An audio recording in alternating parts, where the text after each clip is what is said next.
Manggagawang Pinoy na sailboat ang nagpapamangha sa isang karera ng mga sasakyang pandagat sa Subic Bay. Maging ang isang bulilit, nagpakitang gilas sa solong paglalayag. Makita mouth muna tayo kay Mark Zembrano.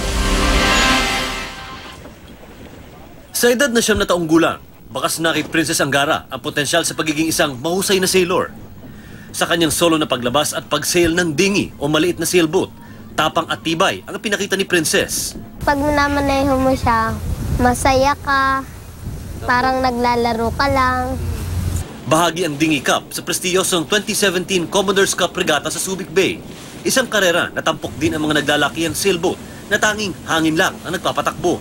30 dinghy at mahigit 11 big sailboats, kabilang 4 na may Pinoy crew ang sasali ngayong taon. Ipinakita ng crew ng Selma Star sa GMA News ang komplikadong paglalayag ng 36 feet na sailboat. Tila bahagi ng isang makina ang bawat membro ng crew na nagbabantay sa direksyon ng hangin, pagtagilid ng bangka at posisyon ng mga layag. Bawat member ng crew may sariling responsibilidad para hindi tumumba ng husto itong bangka. Team effort ang ginagamit dito. Makikita nyo, nagsisigawan sila ng mga instructions paulit-ulit para malaman kung anong gagawin. Depende sa hangin, sa kaposisyon ng boat. Sa pag-jibe o pagliko ng sailboat, kailangan ng mabilisang pag-hike o paglipat ng crew sa kabilang gilid para mabalanse ang bangka. On the big boat, it's really teamwork. It's not just one person controlling the whole boat. One person is driving, the others are trimming the sails, hiking out, and yeah, we have different roles on the boat, which is very, very crucial, especially when it comes to racing.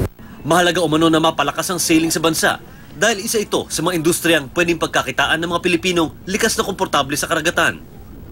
World-class na rin ang mga small sailboat na handmade ng Pinoy boat builders dito sa Pilipinas. Reliable naman sila, madaling i-train. Unang-una, marunong sila mag-communicate in English and Tagalog. We can say it goes na sabayan do sa mga imported. Layunin ng Commodore's Cup Regatta na palawigin ang kaalaman sa sailing at ang kahalagahan ng sustainable tourism sa bansa.